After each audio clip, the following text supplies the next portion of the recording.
vous raconter ma rencontre avec le Seigneur. Donc voilà, je suis maman d'une adolescente de 14 ans. Et donc là, en fait, moi, je suis née en Afrique et je suis arrivée en France à l'âge de 2 ans. Alors, pour parler un peu de ma petite enfance, donc moi, j'ai été élevée par ma grand-mère paternelle de l'âge de 2 mois jusqu'à mes 10 ans. Et donc, parce qu'en fait, ma maman, elle m'avait eu quand elle avait 18 ans, donc c'était un peu compliqué pour elle de s'occuper de moi. Du coup, c'est ma grand-mère paternelle qui s'est occupée de moi, qui m'a élevée. Donc, j'ai grandi avec beaucoup d'amour. Hein.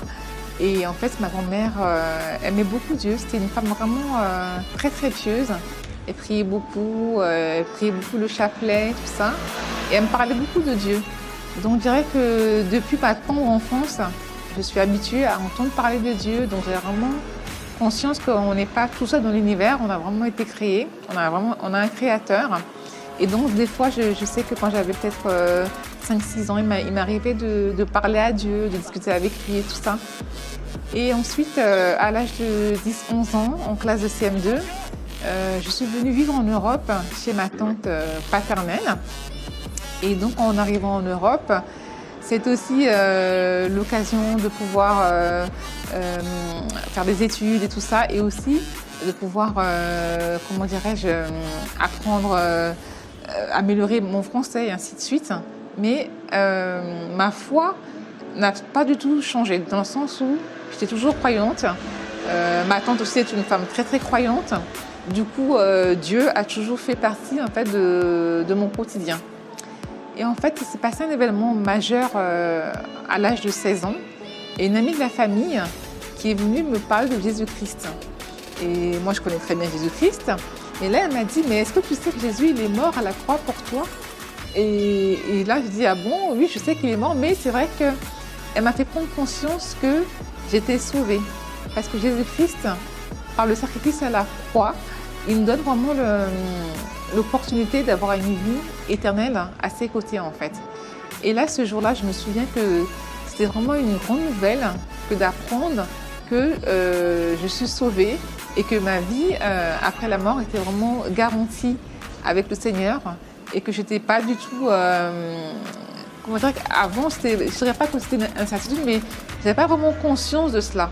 Et là, le fait de prendre conscience de ça, ça a quand même beaucoup changé dans ma vie. Et l'amie en question, elle m'a offert une Bible. Et du coup, tous les soirs, je lisais ma Bible. Et à force de lire ma Bible, ma relation avec le Seigneur grandissait. Et au quotidien, j'apprenais vraiment à mieux le connaître et à avoir vraiment conscience que j'avais un Père qui m'aimait et que vraiment c'est une relation qui grandissait. Moi, j'ai toujours aimé le Seigneur, mais c'est vrai que je ne le connaissais pas de cette manière. Et grâce à cette amie de la famille, j'ai vraiment pu découvrir le Seigneur vraiment d'une façon complètement, je dirais, extraordinaire. Et donc, je suis restée vraiment très, très proche du Seigneur jusqu'à l'âge de 25 ou 26 ans, je vais dire. Et là, je me suis un peu éloignée de lui. Entre-temps, je me suis mariée, j'ai eu une petite fille. Et donc, j'ai continué mon petit bout de chemin en paissant le Seigneur.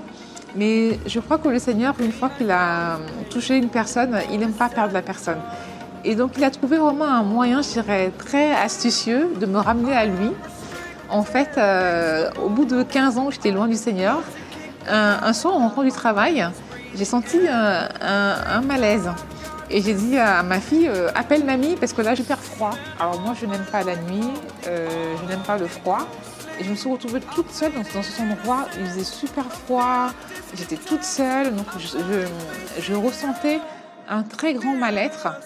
Et je suis restée pendant, je dirais à peu près une semaine, enfin, j'en sais rien, dans le coma. C'est difficile de pouvoir vraiment évaluer vraiment le nombre de jours qu'on passe dans tel ou tel état.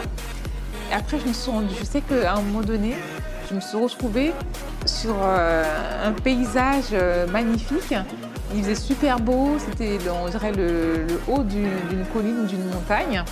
Et là, je me sentais super bien. Et puis, à un moment donné, il y a un monsieur qui s'approche de moi et qui me dit « Shalom ».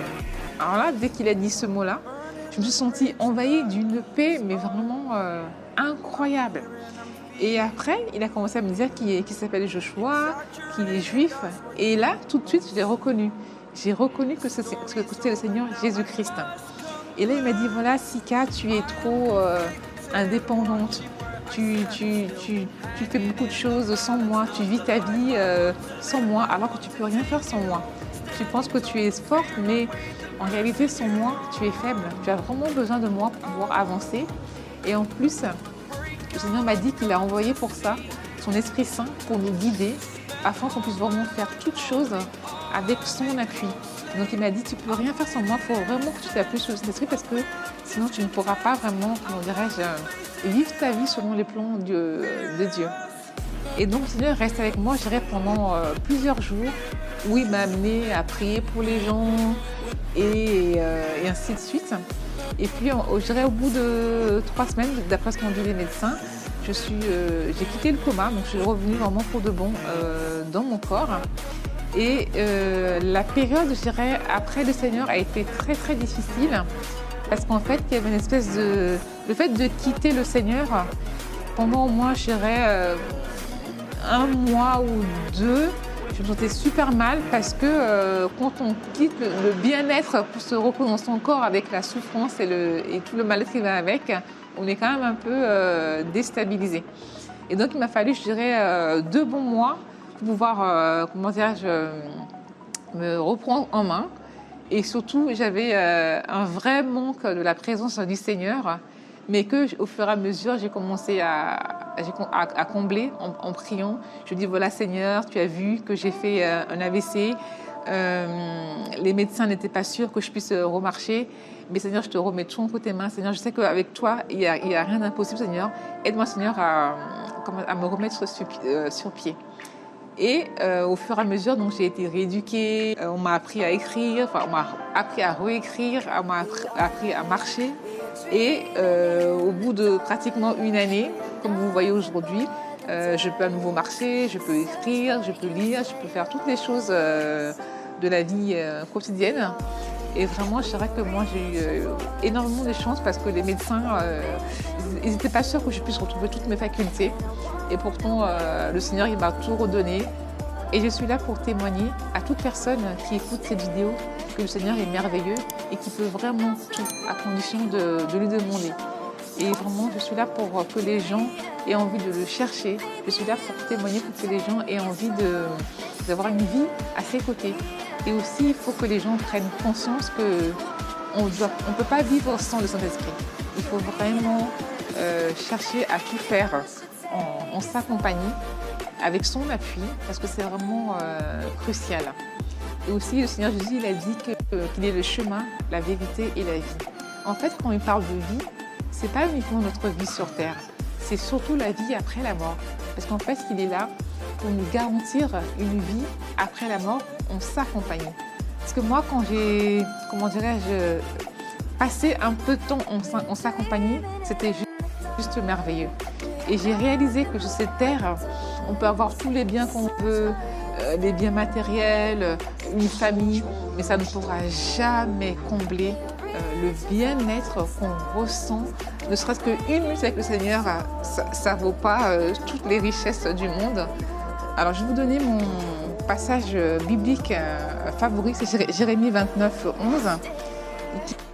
Il est écrit « Car je connais les projets que j'ai formés sur vous, dit l'Éternel, projets de paix et non de malheur,